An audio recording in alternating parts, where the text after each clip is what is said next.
ఈ రోజు మీరందరూ గుర్తుపెట్టుకోవాలి, ప్రతి ఒక్క ఇంటికి మంచినీళ్ళు ఇస్తాం, కొళ్ళాయిలు పెట్టి ప్రొటెక్టెడ్ వాటర్ ప్రతి ఒక్క ఇంటికి ఇచ్చే బాధ్యత తీసుకుంటాం.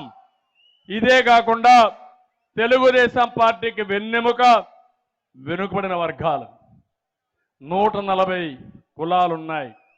అందరికీ హామీ ఇస్తున్నా, సబ్ ప్లాన్ తీసుకొస్తాం, ఎక్కువ డబ్బులు పెడతాం.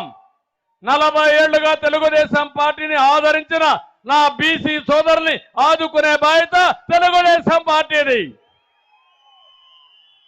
రాజకీయంగా, ఆర్థికంగా, సామాజికంగా మిమ్మల్ని పైకి తీసుకొచ్చి మీ జీవితాల్లో వెలుగు తీసుకొస్తామని చెప్పి కూడా హామీ ఇస్తున్నా.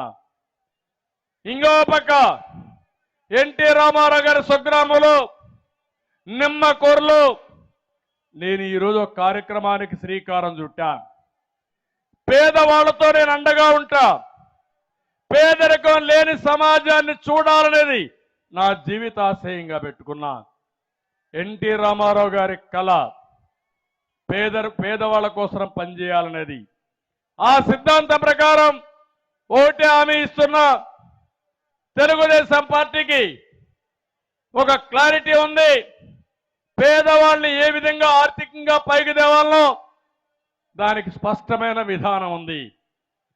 జగన్మోహన్ రెడ్డి చేసేది 10 రూపాయలు ఇచ్చి 100 రూపాయలు దోచున్నాడు.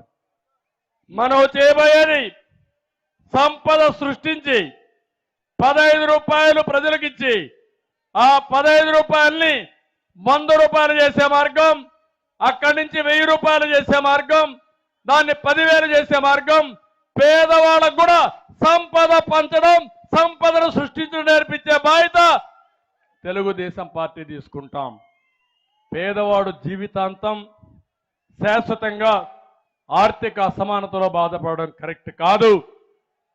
ఆ రోజు కూడా మీరు సంస్కరణలు అందిపుచ్చుకున్న పార్టీ తెలుగుదేశం పార్టీ. ఇప్పుడు కొత్త సంస్కరణల ద్వారా మళ్ళీ పేదవాళ్ళను ఆదుకోవడానికి కార్యక్రమానికి శ్రీకారం చుడతాం. జన్మభూమి తీసుకొచ్చి గ్రామాల అభివృద్ధి కోసం అందరినీ ప్రజల్ని భాగస్వాములు చేశాం.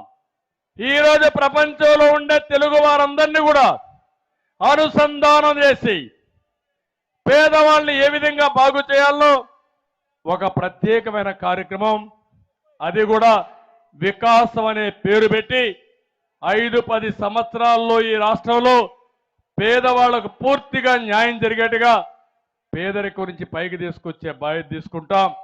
ఆ తరువాత పేదవాళ్ళని ధనికులుగా చేయడం కోసం కూడా కార్యక్రమాలు చేపడతామని చెప్పి కూడా నేను మీకు తెలియజేస్తున్నా.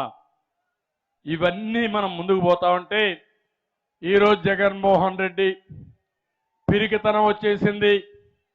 ఓడిపోతామని సర్వేలు చెప్పేశాయి. ఎప్పుడైతే తెలుగుదేశం జనసేన కలిసిందో అప్పుడే వైఎస్ఆర్ కాంగ్రెస్ పార్టీ నాయకుల జోబు ప్యాంట్లో అయిపోయింది. Game is over. అవునా కాదా? నమ్మకం ఉందా లేదా మీకు? ఏ సర్వే చూసినా, ఏ ఇద్దరు మాట్లాడినా గెలిచేది జనసేన తెలుగుదేశం పార్టీ కూటమి.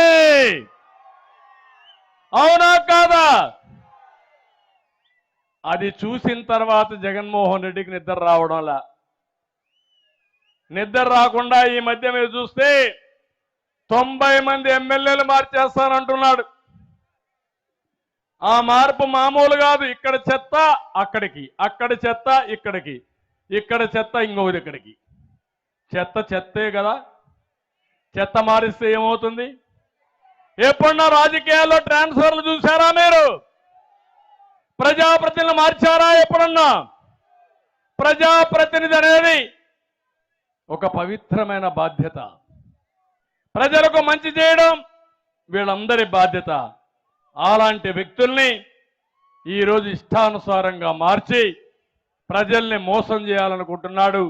నేను ఒకటే చెప్తున్నా, మీరు 175 మార్చినా మీరు గెలిచేది లేదు. మొన్నటి వరకు మేమే గెలుస్తాం. వైకాంట్ 175 అని మాట్లాడారు. ఇప్పుడు చెప్తున్నా వైకాంట్ పులివెందల. అవునా కాదా? ఎందుకు మీకు ఓటేయాలి? పులివెందల్లో బాబాయిని చంపిందానికి వేయాలనా? నీళ్లు ఇవ్వకుండా చేసిన దానికి వేయాలనా? రాష్ట్రాన్ని నాశనం చేసిన దానికి చేయాలనా? సమాధానం ఉందని అడుగుతున్నా. అందుకే తమ్ముళ్ళు 83 రోజులే కౌంట్ డౌన్ ప్రారంభమైంది. 83 రోజుల తర్వాత జగన్ పార్టీ ఇంటికే.